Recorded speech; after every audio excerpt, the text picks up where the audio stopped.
Hello, my name is Kylie, and welcome to Reading Literary Genre Part 2. In Part 1 of the video, we've learned about the difference between fiction and nonfiction writing, and we were introduced to the first 6 types of fiction writing. In this video, you'll learn about 6 more styles of literature you can choose to read. Let's go!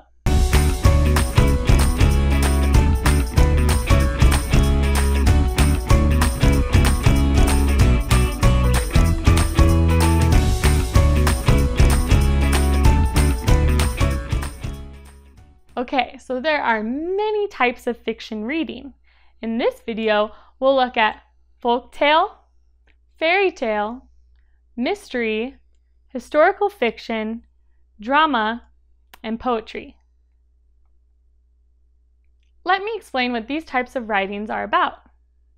These 2 types of genre are very similar. They both were stories told to entertain. Folktales were stories people told one another around a fire or at bedtime or at dinner. I know it's hard to believe, but there was a time when there was no tablets, laptops, televisions, or radios. Fairy tales are a specific kind of folk tale. Folk tales could tell the story of a local person doing a good deed, having a bad day, or getting a wonderful gift on their birthday. Fairy tales were a form of fantasy fiction and usually had fantastic beasts, fairies, witches, and other make-believe creatures. They often were meant to be scary and shocking. There are many famous examples of fairy tales. You may have read about Cinderella, The Little Mermaid, or Jack and the Beanstalk. Mysteries are stories that leave you in suspense and often ask, who done it? A mystery is usually all about some sort of crime and the people who are trying to solve it. It can also be about a missing item or even who planned a surprise party. Mysteries are fun to read because as a story happens, you can gather your own clues and try to predict or discover who did what. Here are several mysteries you may enjoy. The Mysteries of Sherlock Holmes by Sir Arthur Conan Doyle, adapted by Judith Conway. Chasing Vermeer by Blue Ballet. The Hardy Boys series by Franklin W. Dixon. And the Nancy Drew series by Carolyn Keene. Historical fiction takes us way back in time to a real historical event. Wait, what? Did I just say real? Yes, but there's a catch. The event from history itself is real, but most of the story, the people, and the small events are made up. Confusing? Yeah, it can be, but let me help. Think about an event from history. Let's say the American Revolutionary War in the late 1700s, of course. It was definitely a real war and had many famous historical figures involved in it. George Washington comes to mind. An author who is writing a historical fiction piece may start with the true event and build a story around it. Let's say I take the George Washington's crossing the Delaware River with his troops, a real event, but I make up the story of Scott Townsley, a made-up person who made the boat he crossed in.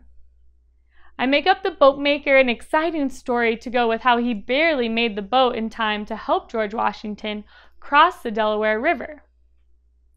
You see, the story is partly true, with real details about George Washington, the Revolutionary War, and the Delaware River, but also has made-up or fictitious parts like Scott the boatmaker and his crazy adventure making the boat. A great story that shows this and happens to be about the Revolutionary War is Phoebe the Spy by Judith Barry Griffin. Other amazing works of historical fiction are Around the World in 80 Days by Jules Verne, The Call of the Wild by Jack London, and Heidi by Johannes Spyri. Here's an interesting thing that happens with some stories.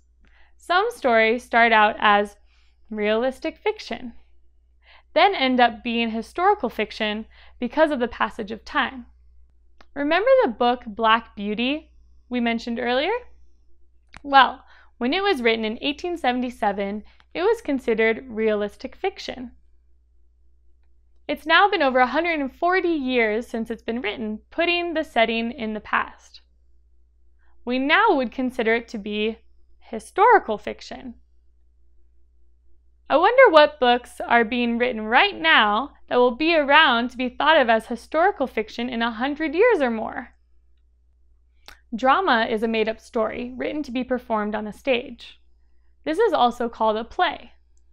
Dramas can be any of the type of fiction we have already discussed.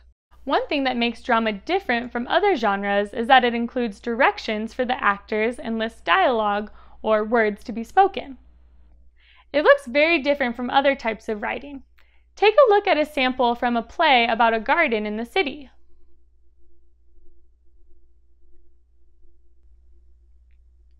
Poetry is a lot of fun to both read and write. From song lyrics to greeting cards, poetry is part of our everyday culture. Poetry is written in sections called verses. These verses are made up of lines. Each line is brief or short. Poetry uses colorful words and shows how a person feels and thinks and dreams. Poems can rhyme or not, they don't have to. Some poetry can be very organized, like a haiku or a sonnet. These types of poem have a set pattern and rules to how you write them. Other poems are called free verse, and they have no rules. Haikus are an example of a very structured poem. This means strict writing rules that must be followed. All haikus have 17 syllables and 3 lines. The first line having 5 syllables, the second line having 7 syllables, and the third line having 5 syllables again. They are usually about nature, but they also don't have to be. Here is an example of a haiku. An ocean voyage, when blue waves tickle my toes, the sea is my home. Here's an example of a free verse poem with no set rules to follow. The author just wrote what they felt and what came to their mind. The end of my sweet, oh the pain, my sadness is so much. I no longer have that bumpy ice cream cone to touch. I don't know how I'll get through the day, the night, the next day. I am suffering. But wait, that noise? Could it be the amazing sound of the ice cream man's truck? Okay, never mind. I am cool. Woo! Oh, the drama. Well, now we've covered many more types of fiction you can read and write. Which one is your favorite? Oh, one more thing. If you really like to read a specific literary genre, why don't you try creating a piece of writing yourself?